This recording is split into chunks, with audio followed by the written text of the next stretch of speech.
Hello, boils and ghouls. Welcome to episode 211 of Dash from the Crypt. My name is Jason. I'm joined by Mondo. Hello. Hello. And joining us for this Halloween spooky, spooktacular episode is Mr. Alan Katz. Welcome. Hey, it's a pleasure to be here as always. Yes, it's been a minute. How are you? I'm doing great. Doing really, really good. I was just in Vancouver last week. Mhm. It was the 30th anniversary of the Vancouver Horror show. It's a horror festival, and the opening night was the 30th anniversary screening of Demon Night. And Lovely. they flew me up, Sherry Rose, they flew her up, and they flew Bill Sadler, he's based in New York, and it was a terrific screening. It went quite well. It was first, it was great fun to see Bill and Sherry. Bill especially. I haven't seen Bill in the flesh in years and years and years, but what a lovely man. We had a terrific catch up. Yeah, and we're talking. Bill and I are talking about, hey, let's do a podcast together. Oh wow! So They just showed Demon Night at Regal Cinemas 2 nights ago as well. That was Did their they screening really? thing. Yeah, Huh. all Regal Cinemas showed it, so I went and saw it in Vegas, and first time I've ever seen it on the big screen. And I was thinking, like, this is a movie that really deserves to be on the big Yeah. screen. You had It never just seen it hits on the different. big screen? No, sir. I've only seen it on a TV in my house. It's a very different experience. It's a great experience. Yeah, It really I is. love it that much more. Yeah, it's definitely made for that, especially with the music and all the sound effects. You can hear much better, bigger on the screen. And it's funny in places. Mhm. And anything comedy needs to be experienced with a group, because comedy, it really is about hearing the whole house laugh with you. Yeah. I had a revelation when I grew up loving the Marx Brothers, and I only ever saw them on TV. This was in the late 70s, truncated versions on TV. The first time when I went to college, and they showed Marx Brother movies to a full auditorium of people. Well, I knew they were funny, having watched them, but I didn't realize how funny until I saw the Marx Brothers play to a full house. Yeah. Blows your mind. Even seeing comedians, live comedy just hits differently because everyone's laughing together. Live music the same way. It just has that energy and that vibe that just works. Oh, surely. Well, that's why you can go see a live performance of the same artist, and it will never be the same twice, even though they're doing songs they've played a gazillion times. Yeah. Every room is different, and the audience Yeah. is the audience. It's an individual. Well, it's funny because by the time this comes out, it'll already happen. But me and Mondo are about to go see John Carpenter in concert, and I was trying to explain to people that, like, no, he's a he does the scores and composes the song, like, but they're just from the movies that you've already seen, right? How's that really that different? And I'm like, no, you don't get it. But, that's like saying, well, I saw that person sing in performance. I don't need to see them again. Right. No. Every time it's even just for like completely movie different. scores, even for movie scores, they're like, really? I'm like, well, people go to see John Williams, at the Hollywood Bowl, like multiple times, a year for because it's evocative. The movie score is evocative, and the cool thing is you sit there in this live venue, hearing it played live, and the movie is evoked inside your head. Yeah. And yet you're experiencing the music itself in a whole different way. It's a kind of deconstructed version of the movie. Yeah. Seeing Fabio Frizzi do the score for Zombie or Zombie Flesh Mm. Eaters, whatever you want to call it, live, while the movie's playing in the background, was like such a just amazing experience, because you're hearing this great music playing live right in front of you, and then it quiets down, and then the movie plays, and you just hear like the drummer comes back in, and it was just such a really cool, awesome experience to experience that. So I'd recommend it to anybody. This is good stuff. Now, Al, you've been a very busy bee. You have a new podcast out. I have a couple of new podcasts. I've New got Tell us. One that just started dropping called John Kiriaku's Dead Drop. John is a former CIA officer. He's one of the most famous spies in the entire world. During the war on terror after 9/11, John was a counterterrorism. He worked in counterterrorism. We tracked the man that we thought was the number 3 at Al Qaeda to Pakistan, and John Kiriaku led the raid that captured the man's nom de guerre was Abu Zubaydah, and we captured Abu Zubaydah. And for the first 60 hours that we held him, John was his handler and his interrogator. And then Abu Zubaydah was sent through, all various interrogation sites. John learned after a while that, well, first of all, we learned that Abu Zubaydah was not the number 3 at Al Qaeda. He wasn't a prince, but not the number 3 at Al Qaeda. He gave us lots of good, actionable intelligence. Despite that, John learned that we waterboarded the man 83 times. And when John learned that, he ratted out the torture program to a journalist from ABC News and then spent 23 months in federal prison for having done that. John is an absolute American hero because he stood up for what was right. He's he's got an amazing story, but he's an amazing storyteller, and he's told his story many, many times, but never at this granular a level.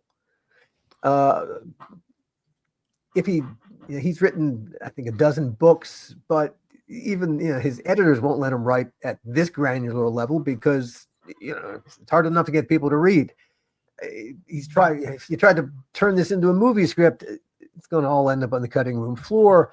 But if you really want to, the subtitle of the podcast is "What Makes a Spy Tick," and if you really want to understand what makes a spy tick, but what makes John Kiriaku tick as a spy, because as he points out, once you're a spy, you're always a spy. You never stop being a spy.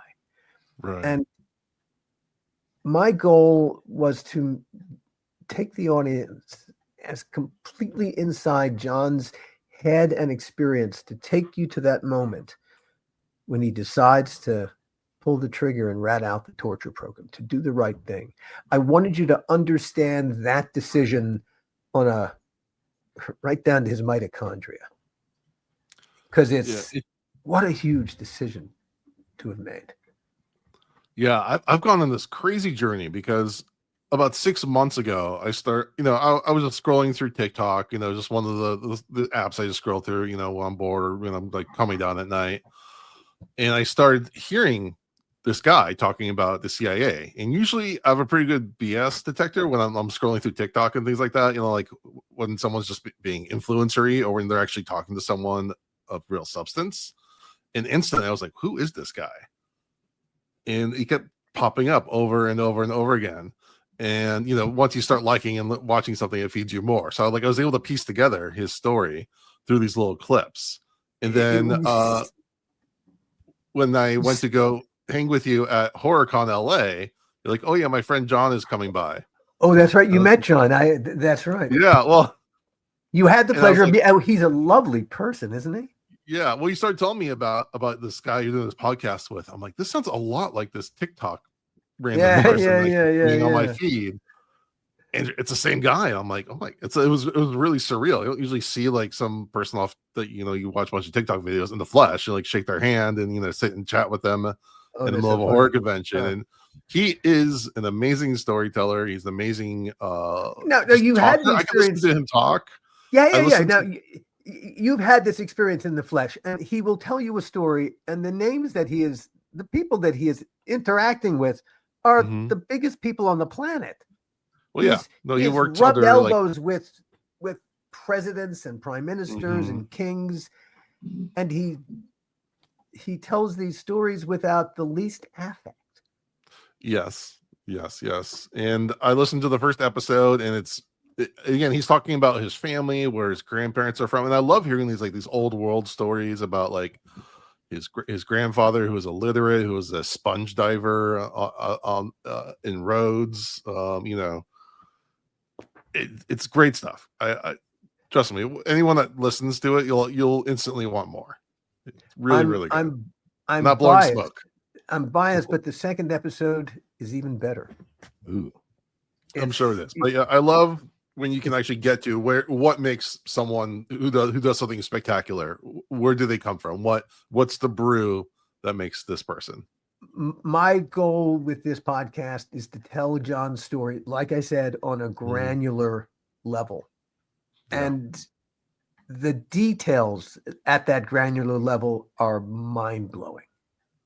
Awesome. All right. Well, everyone go check that out. Thank you for asking. Platforms. Yeah, no, I've been wanting to talk about it. People are like just now discovering it, so I'm really excited to start talking about it.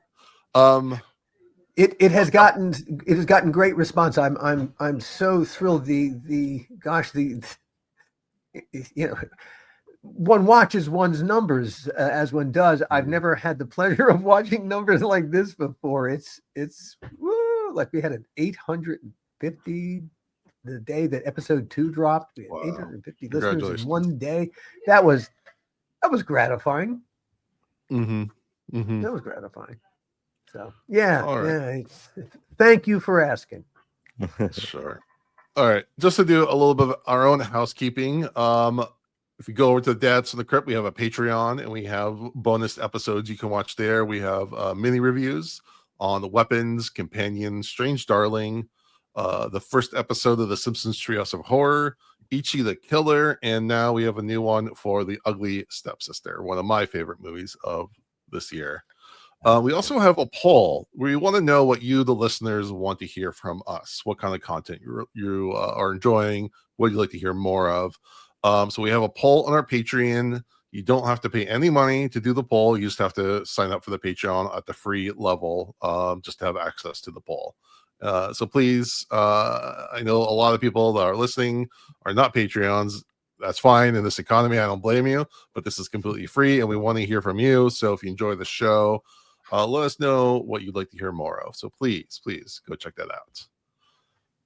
But for tonight's main event, and again, we were talking about seeing a movie on the big screen. Last weekend, I went to Regal showed The Exorcist. I'm like, it's one of my all-time favorite movies. I've seen it before on the big screen and I loved it, but that was 5, 6, 7 years ago. So I'm like, I'm gonna go see it again, and loved it just as much, if not more.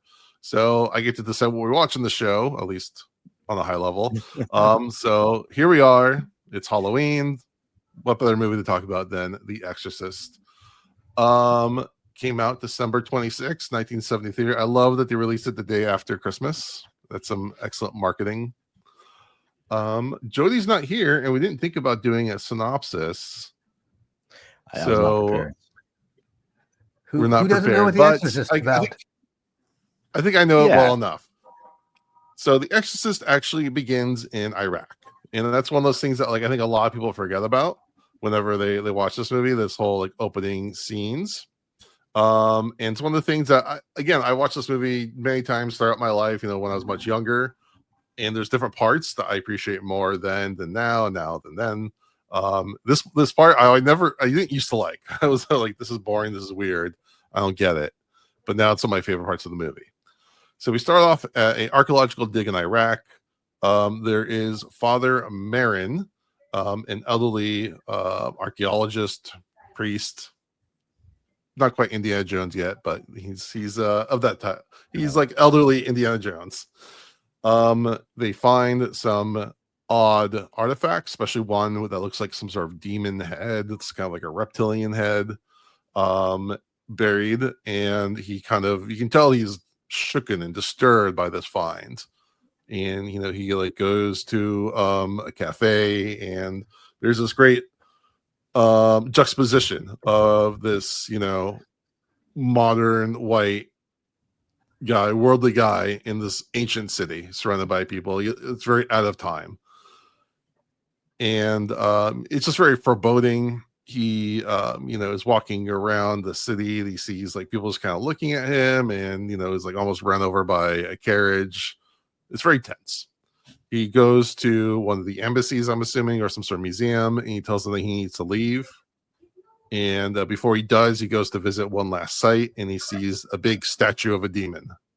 And the wind starts to come up, and it's blowing dust everywhere, and there's this big sun shining, and he's like having like a standoff with the statue.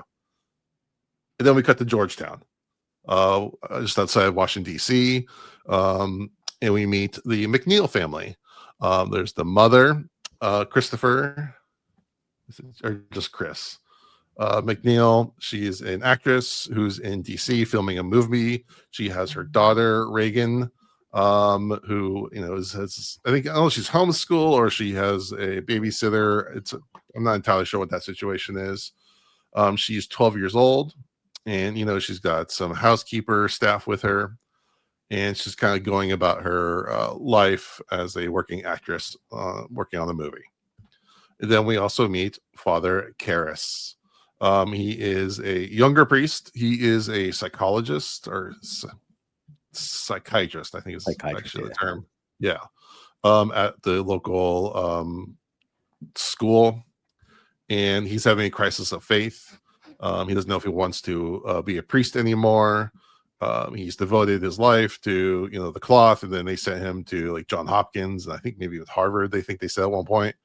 But he's not really making any money. His mother is very old and infirm, and she lives in a very small apartment by herself.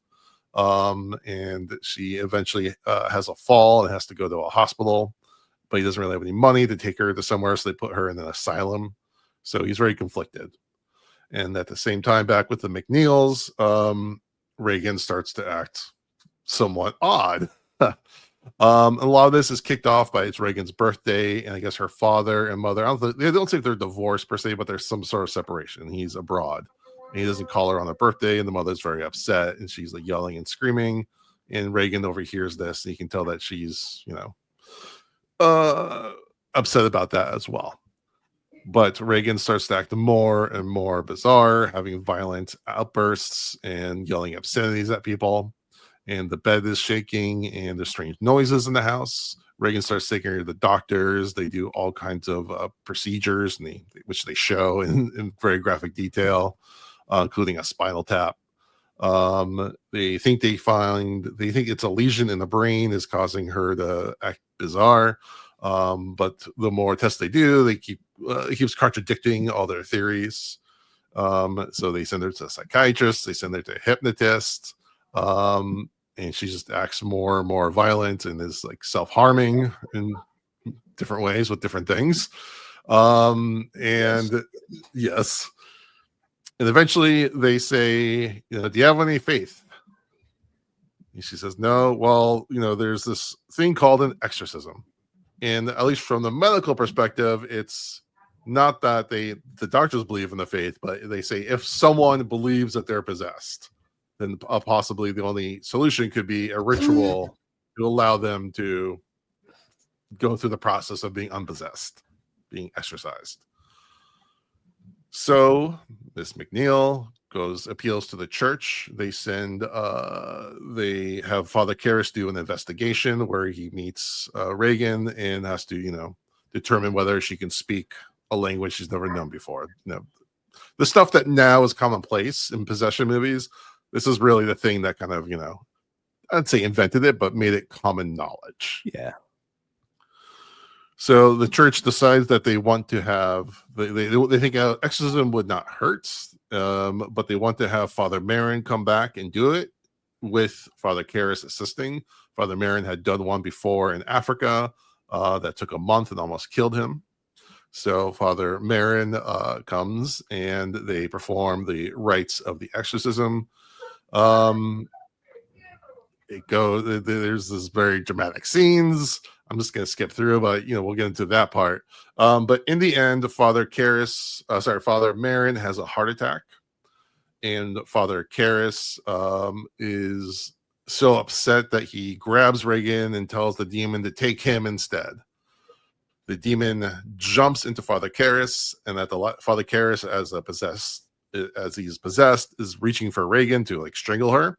At the last seconds, Father Karras comes back to his humanity, jumps out the window, killing himself, falling down this long flight of stairs, thus ending the possession. Then we, at some point later, Reagan is healed, recovered.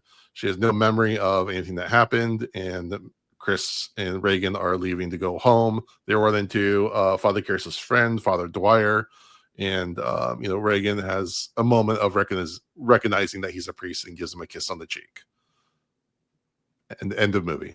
There's also a cop that comes around, but we'll talk about that in a minute. And that is The Exorcist. Alan, you're our guest, so you get to start us off. Tell us what you think about The Exorcist. Also, we didn't mention that this is directed by William Friedkin, who directed an episode of Tales from the Crypt on a Dead Man's Chest, which Al worked on. So we want to hear about that as well. To me, it's watching Billy at work. It's hard. First time I saw the movie, of course, was long before I ever worked with Billy Friedkin. But having worked with Billy, I can't watch the movie the same way ever again. He's such an intense guy. Well, he was such an intense guy to work with. And he's so... He'd have the idea in his head, and he was going to do it regardless. And there were things about Exorcist when it came out that were incredibly unsettling to the audiences at the time. It went places and did things that no one had done before. Everything with the possession of Reagan, everything about that was rather novel. No one had gone there before. Round about the same general patch of time, you also had The Omen came out, and that was also, these were mainstream filmmakers making horror movies that were quite exceptional. Billy, his whole goal was to get under your skin. That was what he wanted to do. And that's the remarkable thing that The Exorcist does.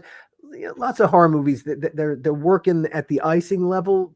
What Billy does in The Exorcist is he gets down to the cake. And The Exorcist is a terrific movie because it's about the cake. It's about who these people are, who the girl is, who the mom is.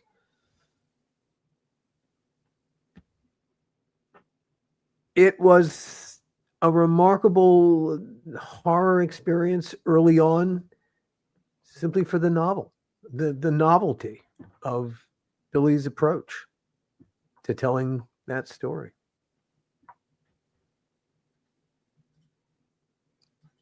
Yeah, I mean, you say novel. We didn't even mention that this is based off of a book. Yeah, Blatty's book. By his friend Wayne Blatty. And I read the book, and after reading the first chapter, I could not read it at nighttime. It was just so tense. It's one of the few books that really scared me. When I first started working with Dick Donner, and we had a conversation once about The Omen, and what he said about The Omen, I think, is true to a degree about The Exorcist. In Dick's mind, The Omen succeeded because especially then, people were not as familiar with the general public was not as familiar with the Bible as they are today, because it hadn't been used so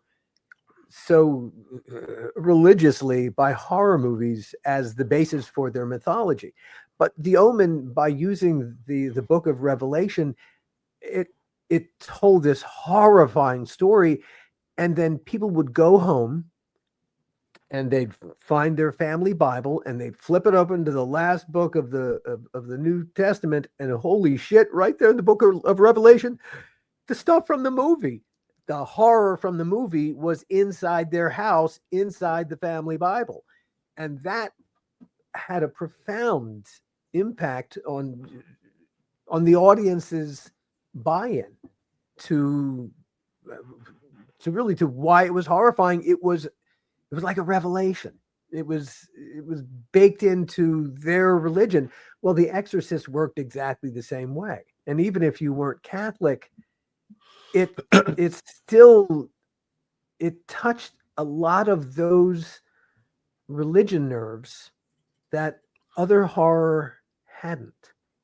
Well, I And mean, you can it distill it began to play further. with Christian mythology in a very compelling way. I mean, you can distill this movie further. It's really about faith. That's what it's a mystery about faith and what are you willing to go through, to believe and to put yourself out there. And it's a very universal. There's a lot of universal things happening here. There's really it's really preying on that, and then also again with Chris McNeil, a parent's fear of their kids being corrupted. We've all had daughters. We know that once the hormones kick in, their personalities can change a little bit, and that I know it's a broad generalization, and it's worse or better for some people, but around 12 years old, it's common for kids to start acting differently, and that's they become a something I little think monstrous as all the chemicals Mhm. start flowing through their brains, as hormones start pushing them this way and that. Yeah, they become like they're fucking possessed. Right. So I think it's trading on that. And then on the flip side with Father Karras, it's kind of going into, we spend all this time in our lives, being taken care of by your parents, however they do it. And then, you have this, well, you want to be independent, so you go leave the nest. But then there's this guilt of, not being there to help them. And like, what's the appropriateness, and like this fear of failing your parents. Again, everyone born has a parent, for better or for worse. And I think there's an innate fear of failing them, and that's what the demon in this really preys on Father Karras. He keeps telling her, you killed your mother, you weren't there for her, and that really, really disturbs him. It's the last things anyone would want to hear. Mondo. Yeah, and I can't add a ton because that's that movie in a nutshell. I mean, what I also love about it, it's a good human story, like you said. Even if you take out the exorcism act, the demonic possession, it's a great human story. And you brought up the lieutenant, and one of my favorite scenes in this whole movie is when the lieutenant is talking to I forgot the mother's name off the top of my head, Chris. Ellen. Yeah, and he's asking her for an autograph, and he's having this totally normal conversation with her, and she's trying to keep her shit together, but she's subtly, while she's talking to him, her hands are shaking, like when she's taking the coffee cups back, and then she's shaking when she tries to write an autograph, and she's fidgeting the whole time, and it's showing how she's trying to fit into the societal norm of being this calm, collected woman, while in reality she is in shambles internally. Another interesting thing about this, when you bring up the satanic panic element of this, is that the demon Pazuzu, if you kind of look up what the creature actually is, it's actually considered a demon of white magic, like a protector demon that protects the house from evil demons. It's kind of interesting that they chose that to be I guess the villain in this, I should say. So I thought that was a really interesting take too on the Pazuzu mythology. But this is one of those movies that it's iconic, and it definitely holds up the test of time. It's a lot of these movies from the 70s, when you show them to, I'm just going to say, like a younger person, some of those movies don't quite hold up in today as they did back then. This is definitely an exception to that rule. This movie holds up 100%. It's a great movie, genuinely scary. And if you haven't seen this movie and you're listening to this podcast, press pause and please go watch it, because it deserves your attention. And did you guys watch the director's cut version? Okay, I want to talk about that, because I prefer the director's cut. Me too. That's unfortunately, they showed the original cut in the theater I was in this time, but I've seen. So they did the director's cut in 2000, and the big flashy scene is a scene where Reagan does this like creepy spider walk down the stairs, and they took it out because it was too early in the movie and it was also happened outside the bedroom, so it's also like showed that she could leave anytime she wanted to. So I understand why they got rid of that. I mean, it's a cool effect. If you've seen the movie enough times, it's kind of a whatever scene. But what I really love, there's two things that they put in director's cut.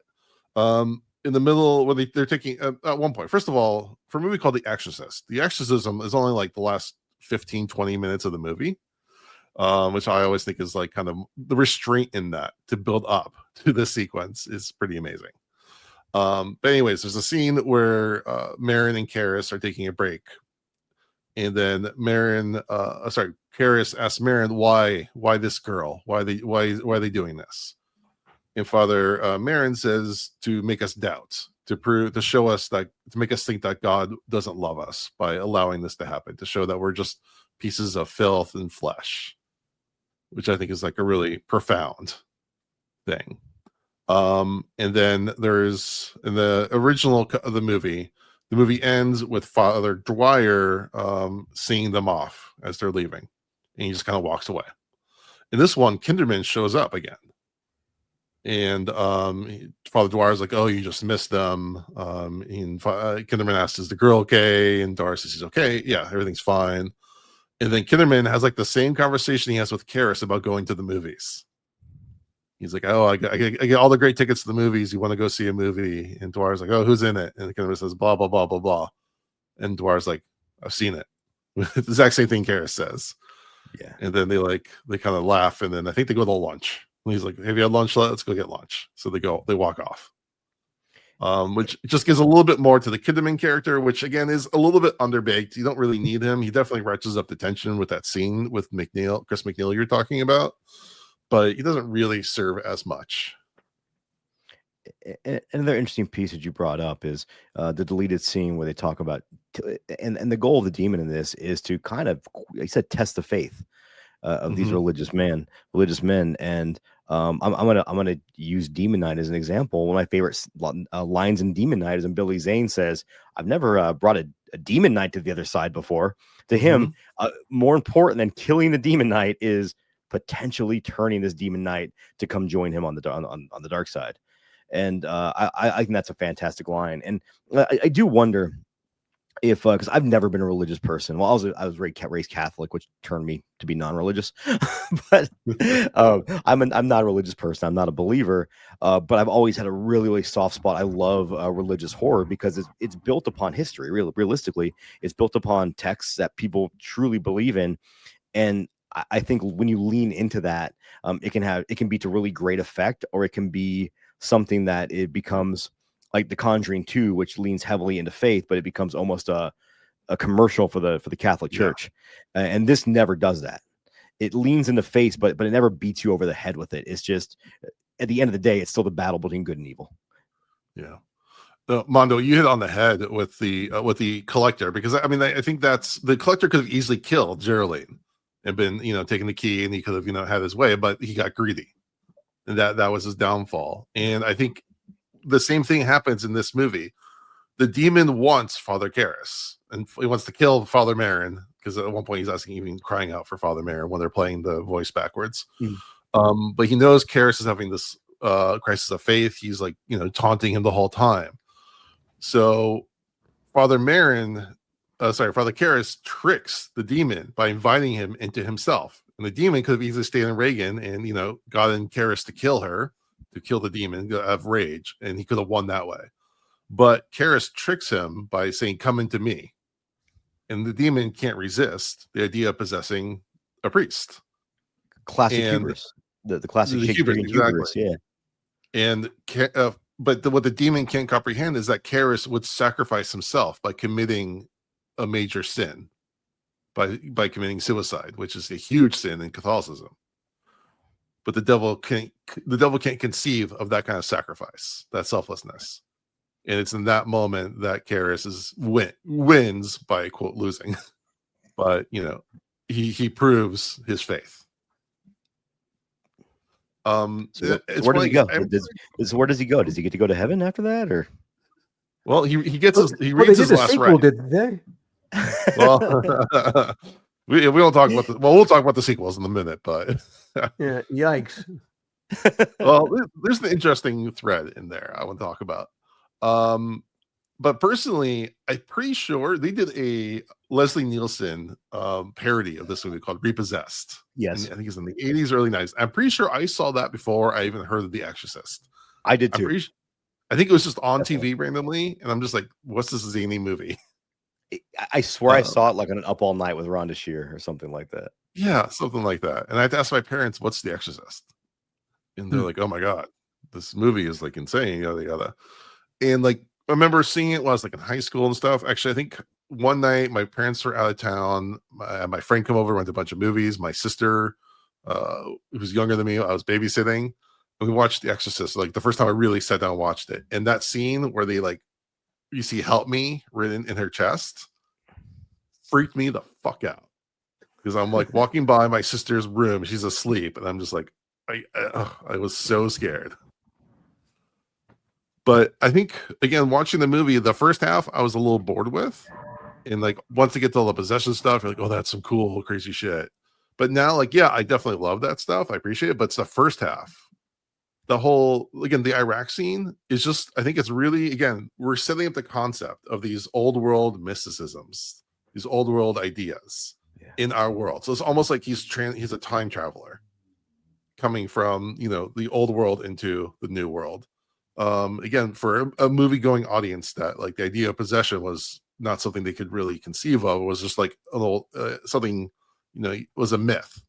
So that's kind of the way of bridging the two, and it's very Kubrickian. There's an excellent documentary called Leap of Faith. It's on Shudder. I highly recommend it. Where for pretty much 2 hours, William Friedkin, like, this is filmed like 5 years ago, so it's kind of at the end of his life, reflecting on The Exorcist and talking about the symbolism and the making of and everything. And he's really he's talking about how much he admired 2001 and how much that movie inspired this movie, which is interesting because they did try to get Kubrick to make this movie at one point. I mean, can you imagine what that movie is? But Yeah, I at the didn't know that. time, Kubrick was like, nah, I don't want to do like a straight horror movie. But then after The Exorcist and The Omen went really well, and Barry Lyndon did not go well for Kubrick, he went around and did The Shining because he wanted to hit. So he said, okay, fine, I'll jump in the horror wagon.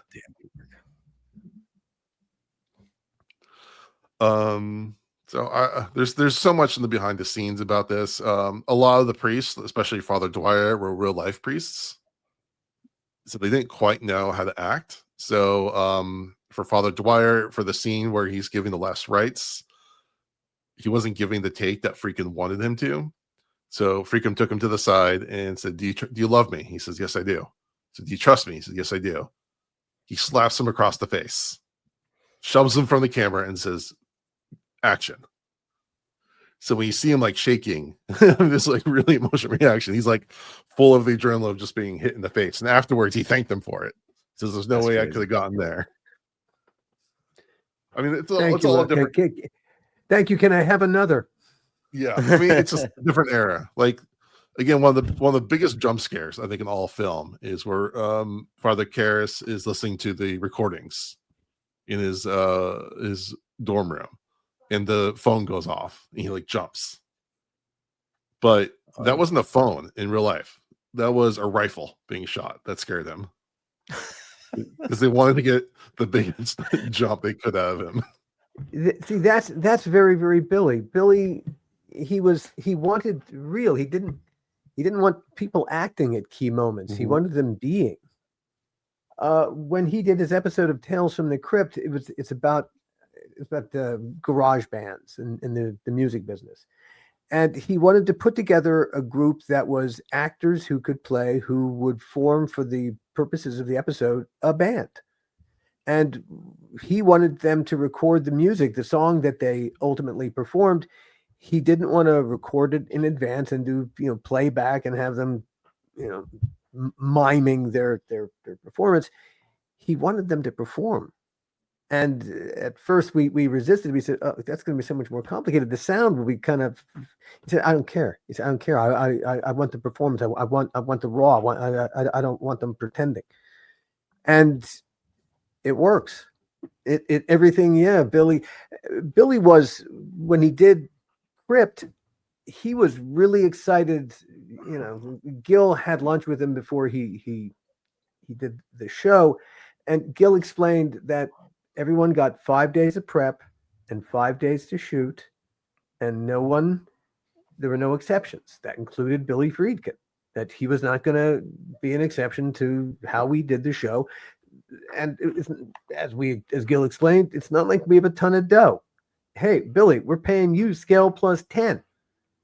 We don't have a ton of dough. Billy loved the guerrilla nature of what we did and what we were doing. When he shot French Connection, you know, he really was after the grittiness of it. And especially, man, they practically, in essence, stole an awful lot of that subway, the chase scene on the subway. Yeah. I mean, notoriously, there's no permits. And a lot of that stuff is grabbed. They almost killed a woman, for fuck's sake. For real. But crazy. Yeah. Billy,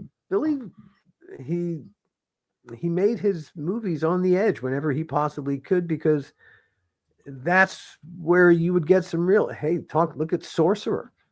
I was literally about to bring that up. Incredible difficulties making that movie. But that movie is again, he knows how to make a tense movie. That movie, the whole time, you're just like puckered. Oh my God. Oh my God.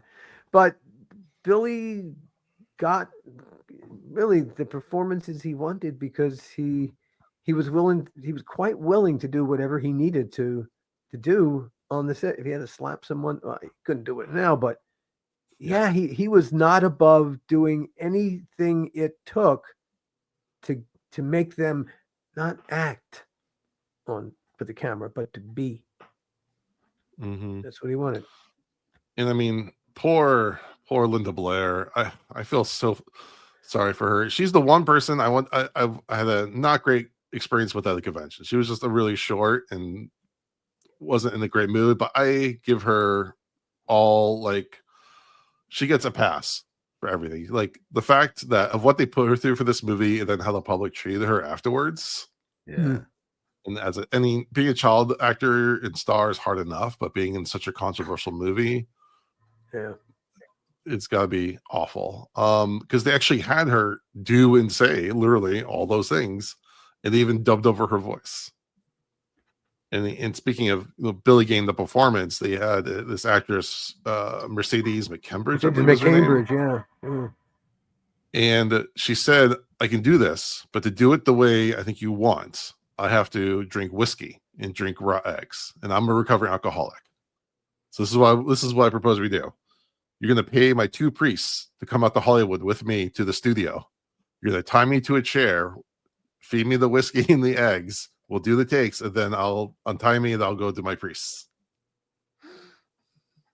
That's insane. Like, that is insane. As Billy. But again, the results, speak for themselves. If people are willing to put themselves through that for, art. Yeah. They are. And Linda Blair was in Repossessed too, right? Yeah. The fact that she came back for Repossessed is hilarious. And just to throw it out there too, like celebrities and people of stature, they're allowed to have bad days, and you might just caught her on a bad day. I completely understand. In the middle of a convention, everything's all crazy and everything. I was like, okay. I did not blame her whatsoever. I mean, I've had some rude experiences, but she's the one where I was like, I understand. Like most of them, I'm like, you're just being a bit entitled, but she was the one person I was like, no, it's okay. Because also her big thing now is dog rescue. She's like all over LA. She has all these rescue sites and raises a lot of money and stuff. So bless her. Dogs are better than people, so I don't blame her. Being a kid actor in this town is child abuse. It's better now than it was, but it was child abuse. Yeah. in hindsight, like, when you're younger, you see these kids actors like, oh, they'd be so cool to do. But then you get older, you realize, like, you read stories of parents that stopped their kids from pursuing kid acting, or the kid had one role and the parents pulled him back, and you realize that was the good parents. That was the one that realized the toxicity of this. If you guys know who Will Wheaton is from Star Trek and Stand By Me, he talks a lot about how his parents pushed him to he actually wanted to stop acting because of stuff he experienced, and his parents kept pushing him to do more and more and more, and how it really messed him up in the head and all the shit he went through in Hollywood. And I couldn't even imagine. I mean, I hope it's better nowadays, and it seems like it probably is, considering that now we have there's social media and there's a light shined upon some of this stuff. But I couldn't imagine going through it when nobody knew anything about it. Having spent some time with Corey Feldman. Yeah. Corey is just one horror story after another. Yeah, I can't imagine. I've heard the stories about him too, and like what that guy's been through is very sad. Yeah. I did want to touch on some of the sequels and such. I've seen the second one once, and it was awful. One of the most terrible things I've ever seen in film.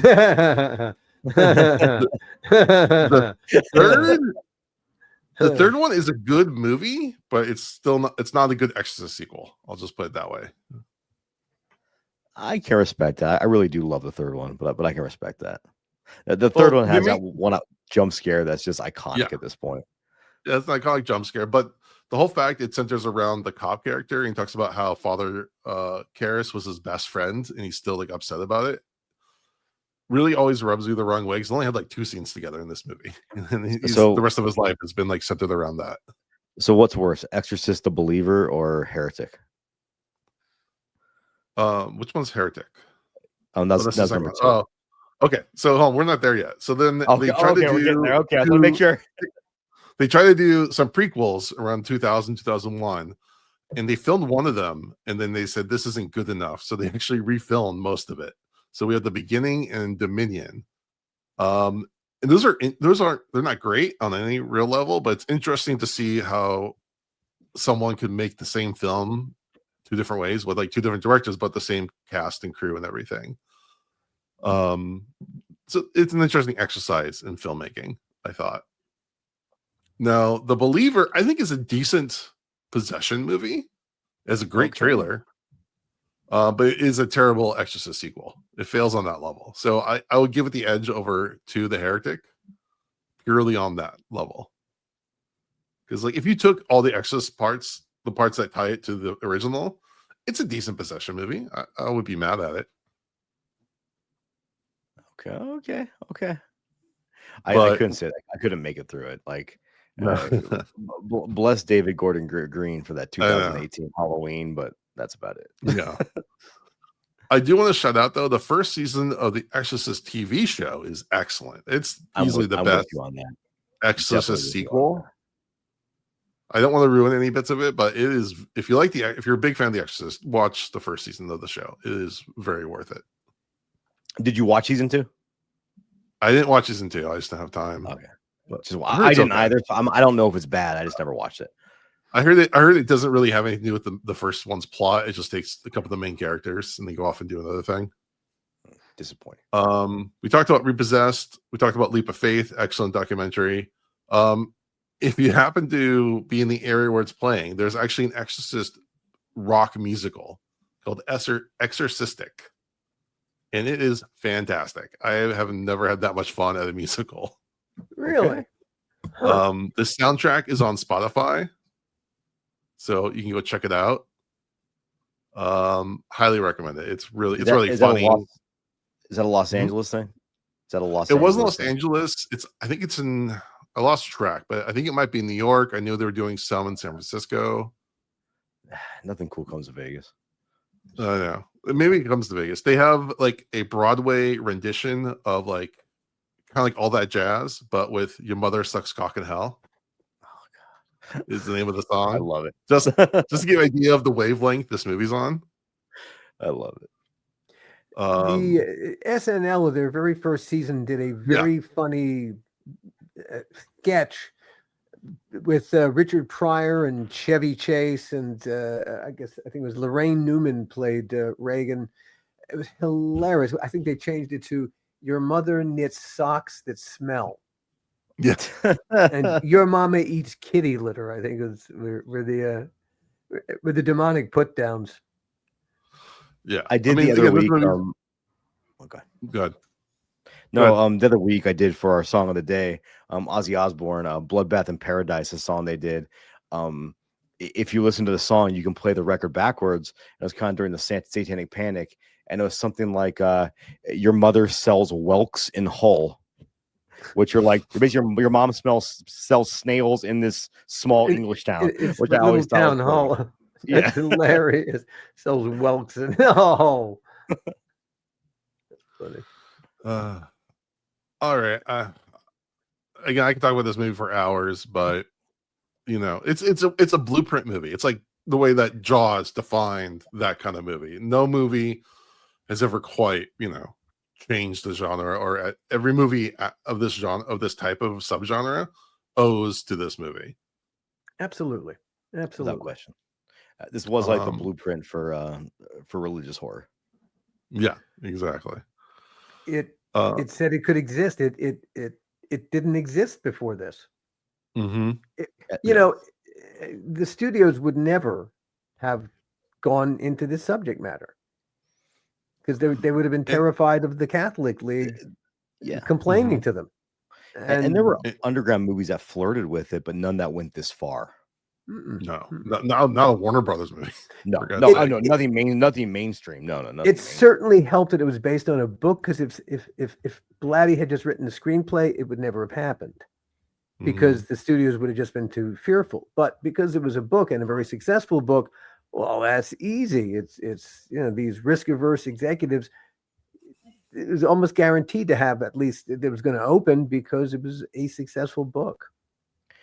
In the earlier days of the internet, a guy was telling a story about how he had a religious coworker that bought the book and read it and thought it was possessed. So he went out on lunch break one day and threw it. He lived in Los Angeles, somewhere. He went and threw it in the water. So he went and bought a fresh copy and put it in the guy's desk. And every time the guy would get rid of the book, he would have fresh copies ready to keep putting back in the guy's desk. Which I thought that's a brilliant prank. That was really good. Absolutely. Yeah. I did that to my sister once, and I don't think she still knows about it to this day, where she built a Ouija board on the back of a Monopoly board, and we played it. And then she swore she had paranormal experiences afterwards. So she threw the Ouija board away. So when she threw it away, I used to live right by them. I walked to the house. I was like 12. I took out the trash can and put it on her front doorstep. And then she tried to burn it. And then so I grabbed another Monopoly, but I went and bought Monopoly. And granted, I'm 12, so I spent all my allowance on this. Buy a Monopoly board and made the same Ouija board on the back of it and put it back on her doorstep. And to this day, she doesn't listen to this, but to this day, I don't think she knows I did that. I love dedication to a bit. Yeah. All right, let's do our episode rating: 1 to 5, 5 being the best, 0 being the worst. Mondo. You always start with me, and I feel so much pressure, but I'm going to go with a 5. You can't. The Exorcist deserves nothing but a 5. What kind of a moron would give it less than a 5? There's someone out there right now that's like, I give it 3.5 because I don't like the way this character was portrayed. Like, nah, it's a 5. That would be like pulling Superman's cape and spitting into the wind. I give this a 666. There you go. Hey, you're really breaking the best scale, rating bro. of all. All right, let's take a quick break for a shout out. Hey, I'm Kevin Dillon. You're listening to Dads from the Crypt. Victory! I love Kevin Dillon. He has a lot of beverages on that table. I know. And actually, if you look at the backgrounds, I completely forgot about this. But if you look in the background, it's Linda Blair standing behind them. Oh, perfect. She had the table next to his. Perfect. All right. Mondo, give us your song of the day. I'm just going to hit the nail on the head of this one. The song I'm going to use is called The Exorcist, off the 1985 debut release by the band Possessed. Basically, they consider this the beginning of death metal. A lot of people call this album the first death metal record of all time.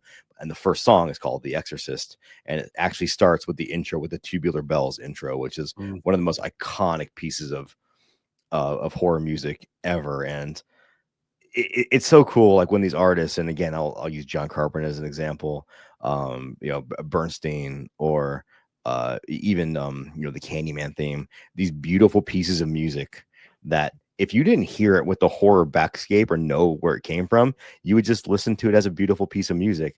But it also works as these just sinister soundscapes.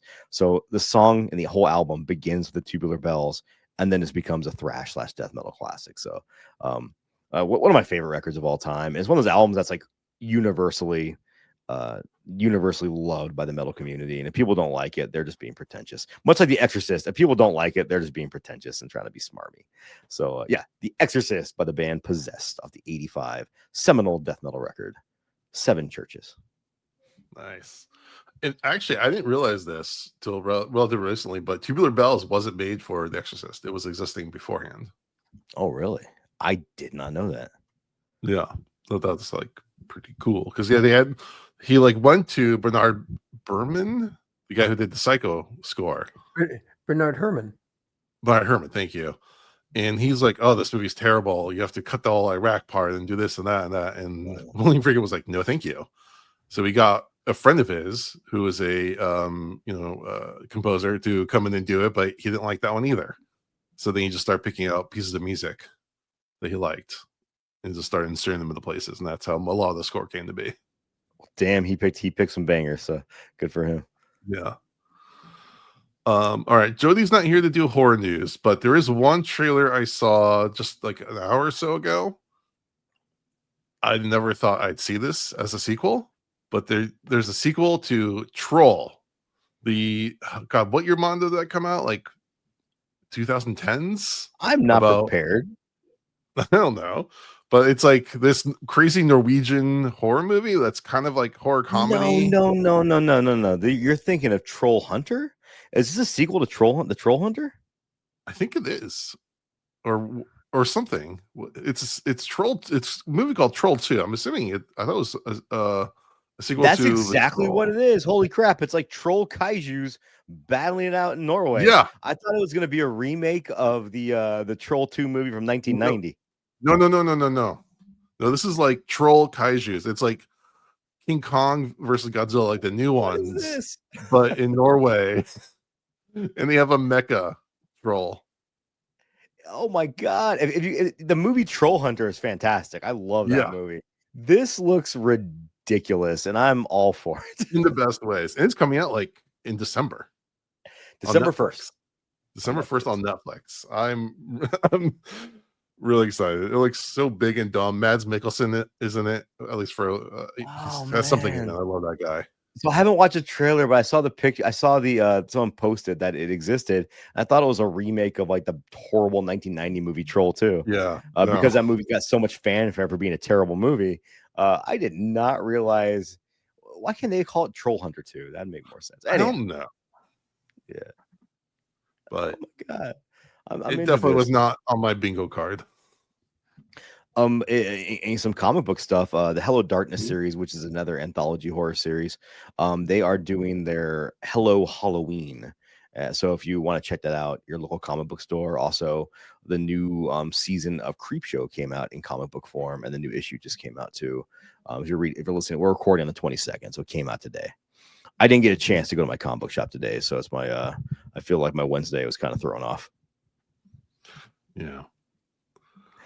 It's saying Tales from the Crypt is what caused me to get back into comic book, because I went to buy one of those new EC releases when it came out, and now I'm at the comic book shop every Wednesday, spending $20 to $40 on comics, I love it. So it's fun. Got to do what you got to do.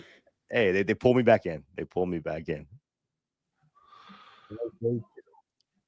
All right, Al. Before we wrap up. Sure. What's some advice? So you're becoming a successful podcaster. What's something that you've learned as you've expanded your podcasting prowess? Tell an honest story. It's really Mm. authenticity is everything. Bullshit. Hey, we are living in a golden age of bullshit. Everything we can do to counteract bullshit by bringing forth authenticity, being genuine, being truthful, being honest, and telling honest stories, and being honest with our audience. That's the great thing about podcasting. It our relationship with the audience is peer to peer. It's virtually it's one to one, and the more honest we are with our audience, the more that they take us to their hearts. And that's the point of the exercise. So, yeah, Wow. On to storytelling well, it's true what they say. The truth will set you free. Be free. In a world of AI, the one thing that'll never go away is the human story. That's the one thing AI will never be able to replicate.